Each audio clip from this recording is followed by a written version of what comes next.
длинные шипы. Да, смотрите, Геннадий, сегодня мы будем с вами учиться играть по длинным шипам. Разберем базовые комбинации, да, и объясню принципы, как по ним играть и стоит тренироваться. Вот смотрите, шипы у нас есть трех вариантов. Вот именно конкретно длинных, не три, два. То есть есть шипы, получается, с губкой, есть шипы без губки. То есть шипы без губки, как правило, это игроки, которые стоят у стола, вот что блоками стреляют, вот их называют тыкальщики, да.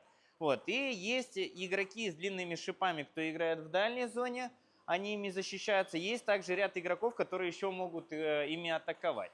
Вот. Мы сегодня разберем вначале универсальную схему, которая работает против всех шиповиков, а дальше уже будем разбираться в тонкостях игры против каждого из типа.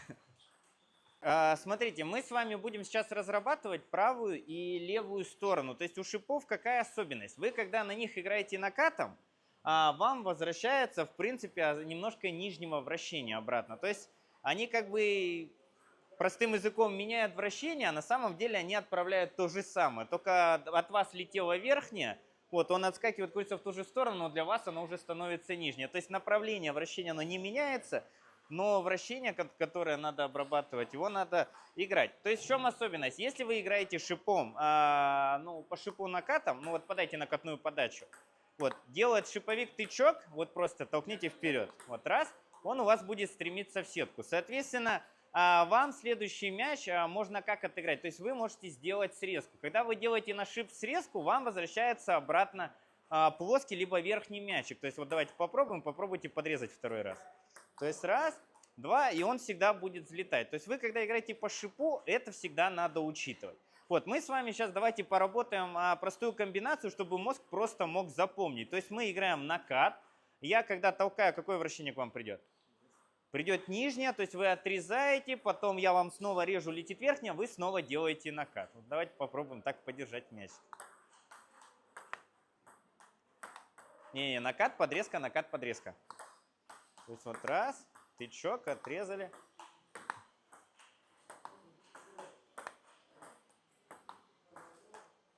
Ой, видите, улетел. То есть надо чуть-чуть его вперед проносить. Вот этот.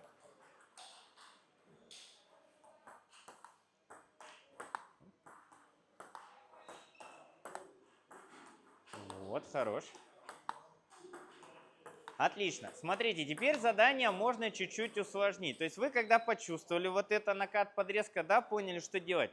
Мы сейчас с вами играем через топ-спин. То есть все то же самое.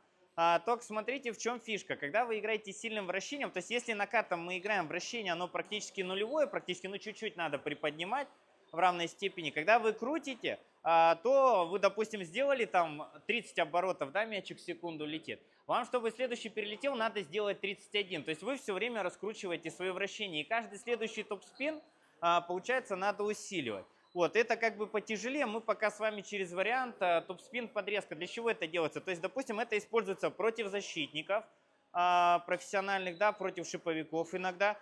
То есть в чем фишка? То есть вы крутите раз, два, допустим, вращение усилилось, да, и, скорее всего, будет ошибка. Либо сразу тяжело второй мяч поднять.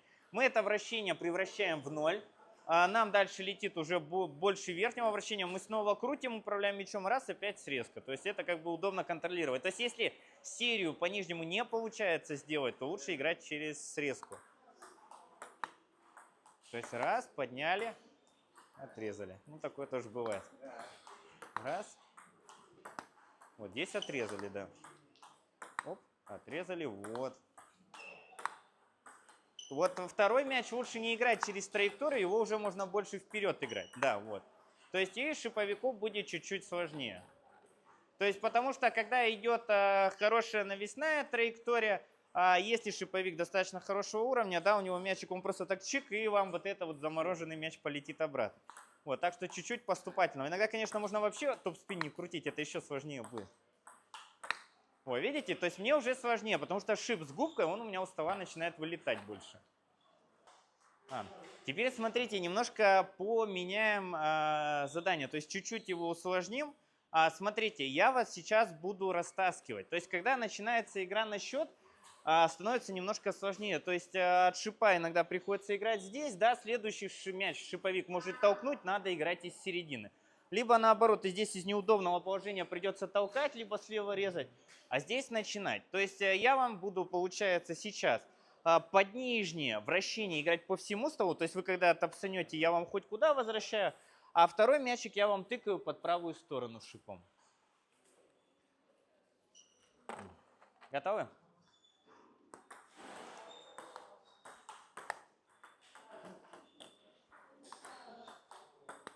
Ай, сейчас.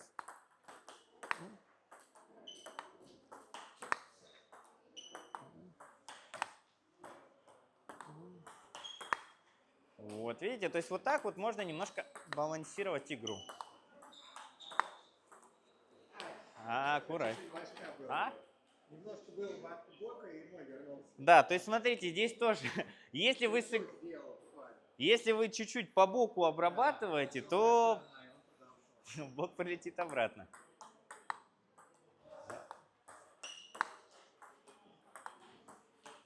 Видите, толкнул. Ай.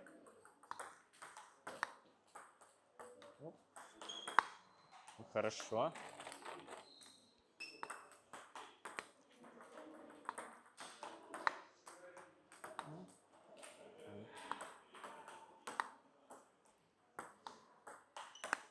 Да, неприятненько. Вот, хорош.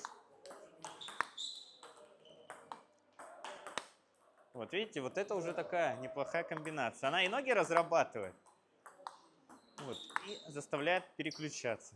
Рука расслаблена, все хорошо идет.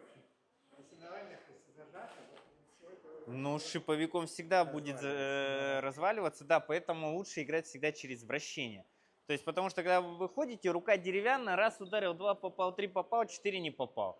И все, и в какой-то момент вот качество ударов будет падать. Смотрите, сейчас мы с вами поиграем серии. То есть, допустим, вот когда шиповик режет, оптимально резанные вот мячи вот отсюда отрезать обратно, потому что, ну, ничего вы с ними не сделаете. То есть прилетит сильная пила, придется отталкивать. Да, то есть смотрите, как лучше отыгрывать. То есть если вы шиповику сыграете коротко сюда, то вам отсюда он мячик прям вонзит. То есть тяжело будет. И плюс вы будете в проигрыше, потому что вы висите здесь, тычок шипами, это как скоростной накат вас будет. Поэтому оптимально лучше отрезать. Но что мы делаем? Мы смотрим, как играет шиповик напротив. То есть есть часть шиповиков, которые бегают слева по всему столу, и они как бы не атакуют. Это одна игра. Есть шиповики, которые могут начинать справа, либо отрезают справа гладкой. Вот. И есть, которые просто вот стоят в левом углу. То есть мы как разыгрываем? То есть, допустим, если против меня играет вращающий нападающий, да, я ему попробую отрезать направо, смотрю вначале, что он делает. Попадает, не попадает, насколько стабильно. И могу я справиться с этим мячом. Если я не справляюсь, я ему режу влево. Смотрю, что он делает. Дальше он тыкает.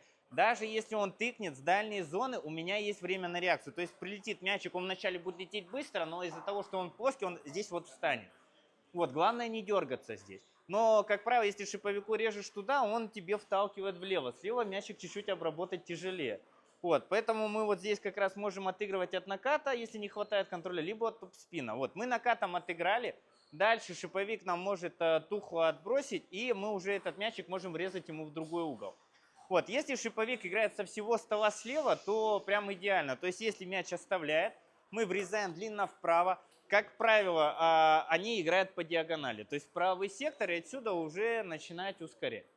Вот, но лучше, конечно, вообще не создавать ему условия для тычков, а играть через верх. Но через верх можно сыграть все, что летит сюда. Это намного сложнее, но при этом вы можете диктовать свои условия игры. То есть, смотрите, что мы делаем. Сейчас на вас будет лететь мячик. Ни в коем случае сейчас через силу не играем. Мы учимся играть через контроль. То есть все вот эти низкие полутухлые мячи лучше прорабатывать. Дальше, когда прилетит чуть повыше, мы уже можем топ-удар делать. Но сейчас задача именно через серию почувствовать точку. Когда вы почувствуете ту точку, куда бы мяч вам не прилетел, вы спокойно выйдете, накрутите. А мяч чуть удобнее, вы уже сможете спокойно усилить. Так, готовы? То есть сейчас вот серию именно по чоп-блоку. Да, все мне в левый угол, в мой. Не-не-не, вы прям серийно, то есть отрезать нельзя. Это вылетающий был. Вот, хорош.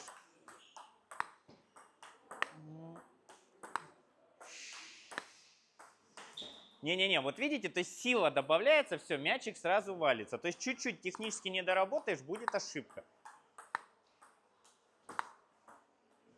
Ну, это далеко ушли. Нет, смотрите, далеко тоже уходить не надо. Почему не надо? То есть мячик, он все время будет пассивный и тухлый. То есть он вот так вот к вам никогда не прилетит. То есть все время будет падать вот здесь. То есть и вот вы здесь, пока играете по тычку, вы все время у стола. То есть он не прилетит длинный туда, он не ускорится. Он все время будет гаситься. Так, поехали. Раз. Вот. Вот, хорош. Перебрали. Вот. Видите, гасится. То есть ждите спокойно, не торопитесь. Первый вперед. Раз, вот. То есть, смотрите, не надо бояться и торопиться. Еще надо понимать, какой первый мяч летит. То есть я вам подаю накат, вы мне делаете что первое? Накат. Легкий накат. То есть там будет легкий низ лететь обратно. Да, а вы пытаетесь сыграть, как будто там мячик закрученный. Нет. То есть первый, вот вы сыграли вперед. Маленькая обработка, но чуть-чуть подкручиваете. Как по плоскому больше. Раз. Вот, а следующий уже как по нижнему. Раз, вот. Вот. И подсесть спокойно. Вот, да. Оп, вот, по опускающемуся мячу. Вот. Вы видите, уже поинтереснее. То есть, допустим, как в игре с шиповиком это можно использовать? Допустим, вы первый раз всему играете на шипы, а потом на контроле играете на гладкую. То есть шиповики, как правило, хорошо играют с одной стороны. Либо он хорошо только справа играет, либо играет только слева. На переключении чаще идет перелом. Допустим, даже вот очень ходовая комбинация. Вы накрутили, я вам чоп-блок. Вы мне крутите в гладкую, шиповик, как правило, подставляет, и этот мяч уже можно усилить. Вот давайте сейчас попробуем вот эту связку. То есть вы делаете двоечку. Первый мне крутите на гладкую, я шипом делаю чоп. Вы потом второй вкручиваете мне в левый угол сюда.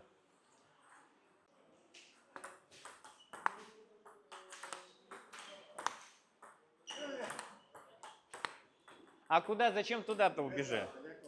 То есть смотрите, как вообще позиционно лучше отыгрывать. То есть здесь мячи, они меняются, да? То есть что мы с вами должны понимать? То есть когда вы играете по вот чопу моему, да, на шип, то есть вы всегда на полшага впереди. То есть раз вы сыграли. Но когда вы переводите в гладкую, да, вы видите, что соперник гладкой подставляет, мячик ускорится и прыгнет назад. Мы делаем полпрыжка назад, дальше ускоряете в диагональ и снова подходите к столу и снова вытягиваете.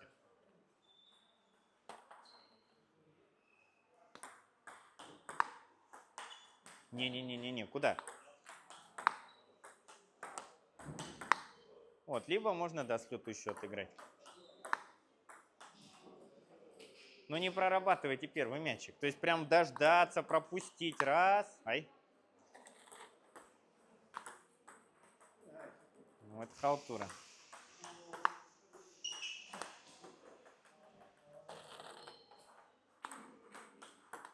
Направляйте мячик. Раз.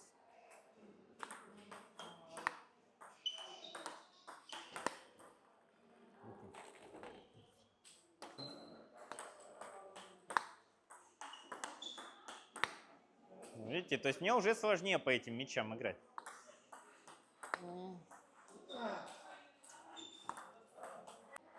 Так, а теперь история чуть-чуть посложнее. Сейчас мы будем с вами играть слева, да. То есть вообще в идеале, чтобы вы умели и справа, и слева переключаться, потому что шиповик, когда просекивает, что вы справа хорошо попадаете, сразу же все полетит влево.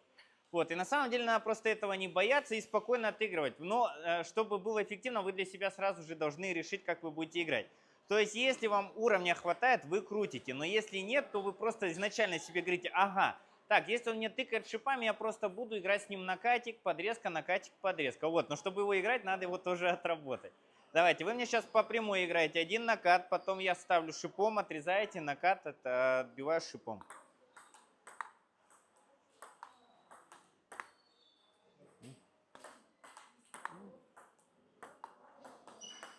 То есть, видите, вот прямо на мяче ярко видно, да, что он без вращения летит плоско в каких-то моментах.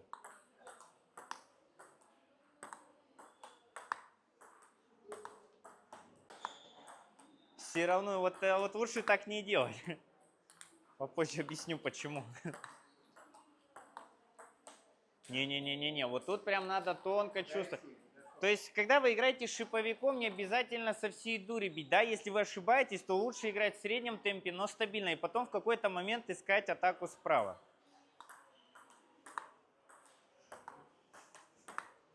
То есть раз, два, вот. То есть, видите, все, достаточно просто. Теперь смотрите, подскажу вам маленький лайфхак, когда, допустим, вот вы знаете, что шиповик вас глушит влево, вы играете с ним подрезка, то накат, подрезка, накат, подрезка. То есть вам надо определить, какой вам мячик легче играть, нижний или верхний. То есть что мы с вами можем сделать? Мы с вами можем разыграть такую комбинацию. То есть шиповик вам тыкает, то есть вы справа по низу умеете играть, да, а по верху плохо, допустим, да, то есть мы что с вами можем сделать? То есть вы подаете накатную подачу, а шиповик вам режет, но неудобно, да, в этот момент. Вы отрезаете, он снова вас втыкает, вы делаете поступательный накат. После этого прилетит достаточно быстрый мячик, но медленный, со слабым вращением. Вы что делаете? Вы заходите и спокойно делаете топс по нижнему. Раз, если хватает мощности, делайте второй. Если нет, вы отыграли, вернулись снова, раз, два и три сыграли. То есть что мы сейчас с вами делаем? Я вам подаю накатную, вы мне накатываете, потом я ставлю еще раз, вы... Так, сам запутался. То есть я подаю накатную, вы накатываете, я режу, вы заходите справа, начинаете, я снова режу, вы один оттыкиваете, потом накат и потом уже третий начинаете. То есть вы играете все время, получается, по слабому нижнему вращению. То есть вот получается накат, здесь зашли, вот здесь сильный низ, отрезали, накатили и опять зашли. То есть видите, вот такая интересная связка на координацию. Поехали. Раз. Вот отрезали, накатили. Но куда вот без всяких дерганий. Давайте пока через накат. Раз. Два. Отрезали. Куда? То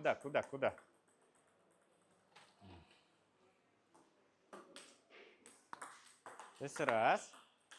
Оп, хорошо, отрезали.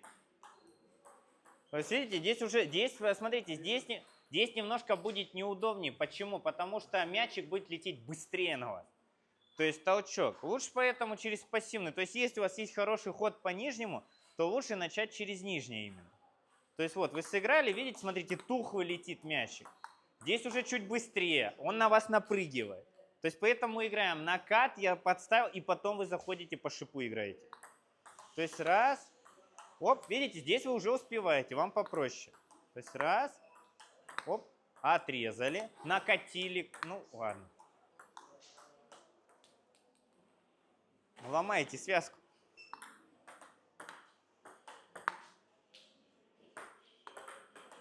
Раз.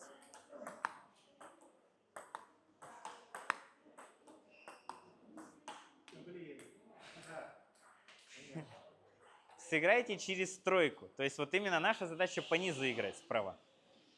То есть вот вы сыграли раз, вот, отлично, отрезали, накат слева, раз, подняли, да. То есть вот через это лучше разыграть. Потому что будет много моментов, когда зажмут, когда будет неудобно, и вам надо именно будет заползти справа. Раз, вот, хорош. Отрезали. Куда вы опять полезли? То есть я про это и говорю. Накат слева сыграть. То есть не залазить справа, а сыграть слева. То есть раз, вот здесь подняли, здесь срезка, здесь накат, отлично, здесь зашли, вот. А замах-то где нижняя прилетела? Давайте, мозги кипят от этого. Раз, подняли, отлично, отрезали, накатили. Несмотря на то, что вы подрезаете, нужно понимать, что это верх после моей подрезки. То есть у меня пока движение как бы мяча ассоциируется именно с действием соперника. А тут нужно понять, что не важно там какое действие, важно, что ты отдал. Да. Но вам надо, да, все, то есть вся сложность игры по шипам, то, что вы всегда должны свой прошлый ход учитывать. Да. То есть накрутили вы или отдали плоско. То есть даже то же самое. Вы срезку, если пропилили, вам ткнули, на вас мячик раз напрыгнет сверху. А если вы просто плоско протолкнули, то вам прилетит, плоско прилетит. И эти мячи все время разные. То же самое очень важно учитывать на своей подаче. То есть, когда играешь шиповиком, золотое правило не подавать крученные боковые подачи. Почему? Потому что вы подали левый низ бок, вам пролетел правый верх бок. Да, либо вы там по какой-то оси больше сыграли, по какой-то меньше, а потом на вас летит вот такая змея, и ты не знаешь, что с ней делать. Поэтому подачу упрощают. То есть в основном подают однотипное вращение. Либо чисто вверх, либо чисто плоско, либо чисто низ. Вот. Но у каждой свои цели. Допустим, чисто вверх подается для того, чтобы шиповик подставил, и ты его стопроцентно обезоружил. То есть если он не умеет атаковать, то все. Сразу же пассивный возврат с резкой. И если мяч полетел длинной, подача была стремительно, то ты спокойно начинаешь играть первым ходом, раскатывать. Вот. Если шиповик хорошо переворачивает, умеет бить, это уже другой вопрос. Второй вариант – заход через длинную нижнюю подачу. Да? То есть если шиповик как бы не умеет вот резко вталкивать, то можно его сразу же съесть. То есть он просто толкает, летит полуплоский медленный мяч, и главное на паузе выйти. Но у любителя какая ошибка? Он подает вниз, ему легко отбрасывает, он сломя голову, подрезка, раз, и в потолок, в потолок, в потолок. А мяч прыгает по-другому. То есть он как плоский подскочил спокойно, раз, и потом упал. То есть у него нет ни поступательной, ни тормозящей скорости. То есть он чуть подлетел, потом пошел дальше. Вот. И, допустим, вот плоская подача, она самая эффективная по шипам, потому что плоско прилетел, и с шипа мяч сразу же выпрыгивает. То есть он не вминается, он вылетает сразу. Но есть один нюанс, то есть шиповики уже приучились плоские мячи возвращать, многие умеют. И то есть они его вернут 100% пассивно, но какая сложность? То есть плоский вот этот полумороженый мяч, он прилетит обратно. И здесь очень важно его правильно обработать. То есть если подать плоско и пытаться потом супер резко сыграть, но это 90% будет ошибка, если мяч не такой высоты. То есть после плоской надо прям подсесть качественно и проработать этот мяч. Вот, то есть вот все время надо учитывать. То есть вы своей подачей задаете свой розыгрыш. Вот, а шиповики многие как заходят через игру? Они подают, то есть те, кто хорошо умеет тыкать, они подают специально низ, очень сильный, короткий. Вот. Игрок, не знающий, что надо играть больше и длинно, чтобы выиграть все время, оставляет коротко, шиповик подходит просто либо вправо, либо влево, сразу же играет на вылет. Все, сразу дизмораль.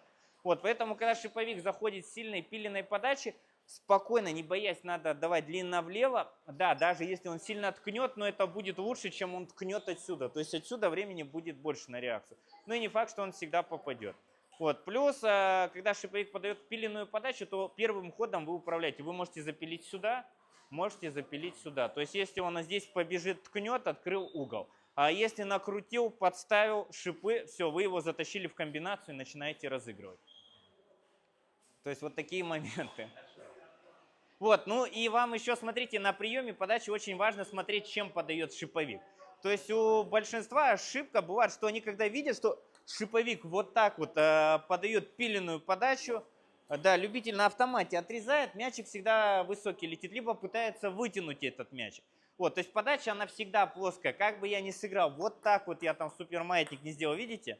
То есть обратку там с нижним не попытался, то есть они все плоские, даже если я вот так сделал, видите, то есть мячи, они все простые, плоские. Видите? То есть, ну вот этот немножко крутится, но прям по минимуму. То есть здесь прям надо постараться, чтобы закрутить. Да, ну то есть если это шипы будут, но они крутят, потому что здесь есть губка. Вот если губки не будет, то мяч максимально плоский будет прилетать. Так, смотрите, теперь давайте мы с вами поиграем такую связочку головоломскую чисто накатиками. То есть я вам по всему столу возвращаю. То есть накат, подрезка играйте, но я вам играю по всей площади. То есть если налево вы слева либо отрезали, накатили, либо справа отрезали, накатили. Поехали. Ой, хорошо.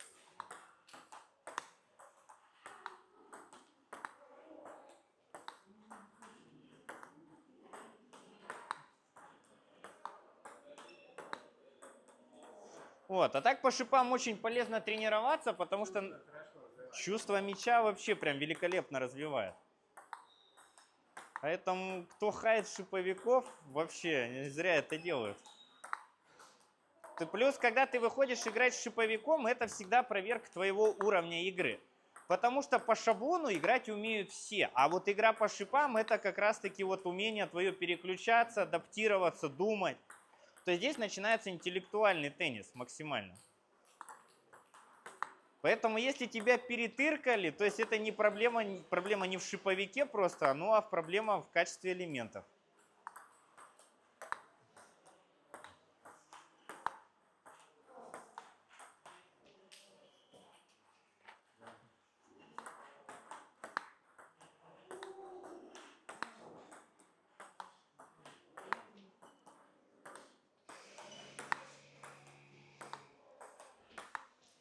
То есть вот так вот можно спокойно разыгрывать. То есть с шиповиком очень важно набраться терпения, да, с длинным. То есть он вам сильно, в принципе, мало что сделает, но он может это делать по 1000 раз подряд периодически. Вот, и ваша задача как раз-таки вот в этом темпе дергаться, потому что рано или поздно он ошибется. То есть они очень не любят, да, вот они очень не любят такой теннис. То есть вот эта возня, раз, два, три, свечка, потом в какой-то момент взлетела, раз, сразу же завершающий удар. Но это надо дотерпеть, этот мяч надо заработать. Вот, а если получается, то есть в моменте кажется, когда ты бьешь, ты вроде все выигрываешь. То есть раз, два, три, но потом на отрезке получается, что ты бьешь, а в какой-то момент ты раз и перестал попадать. И все, ты перестал попадать, пошел психологический цикл, тебя зажало, и какой бы счет ни был, ты можешь улететь с него. Все, а потом вообще игра полностью сыпется. А шиповик, он все время привыкает, и поэтому, если у вас удары надежные, стабильные, вы попадаете, контролируете игру, вы управляете процессом. Как только пошел безумный теннис, только у вас пропадет точность, все, вы 100% проиграли.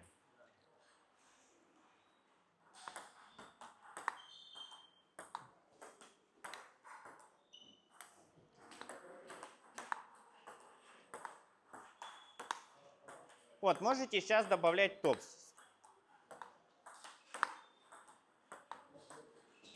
Теперь смотрите, вот когда вы играете через топс, то есть вы, когда играете накатом, игра идет медленно. То есть накат, полутухлый возврат, потому что накат сам по себе медленно. Вы делаете срезку, и в принципе тоже медленные. Вращения у нас мало, мяч летит в основном медленно, однообразно. Только когда вы входите через топс, игра начинает замедляться и где-то ускоряться. То есть вы крутите, больше низа возвращается, мяч летит медленнее. Вы режете, вращение прилетает больше обратно, я толкаю, верха летит больше обратно, мяч прилетает чуть быстрее. То есть это надо учитывать. То есть когда идет игра накатами, то в принципе это медленный тухлый теннис. А когда идет через топ-спин с резкой, это чуть-чуть быстрее уже.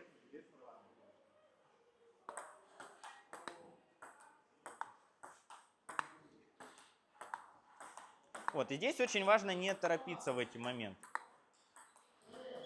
Так, а сейчас смотрите немножко такой хард-левел защитника.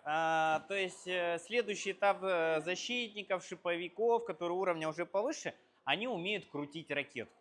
То есть, соответственно, здесь уже ваши требования к игре возрастают многократно. То есть вам помимо того, что надо помнить, какой вы сделали предыдущий ход, вам еще надо смотреть, о чем он отбил.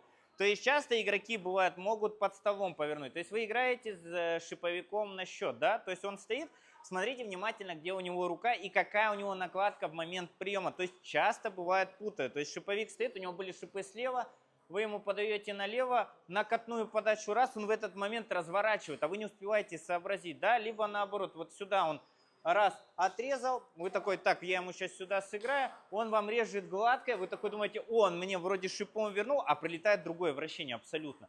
То есть за этим моментом надо всегда смотреть. То есть вы когда выходите, для чего поменяли цвет накладок вообще?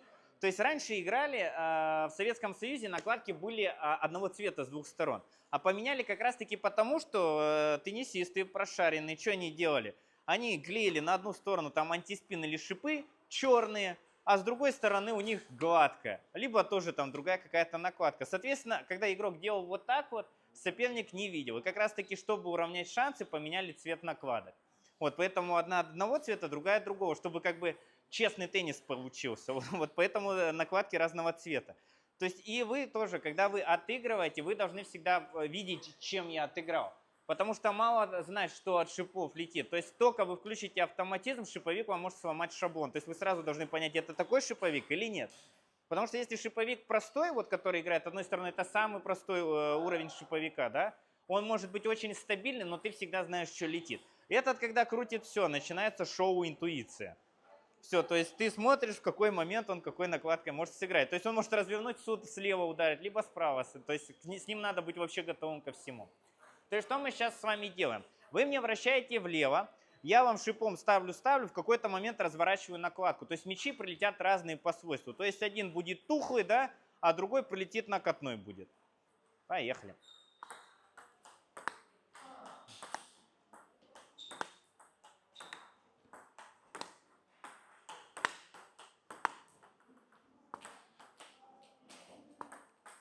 Видите, все, сразу же надо перестраиваться. Мяч уже напрыгивает, уже тяжелее. Ну, игровой мяч был. Вы просто в километре стояли.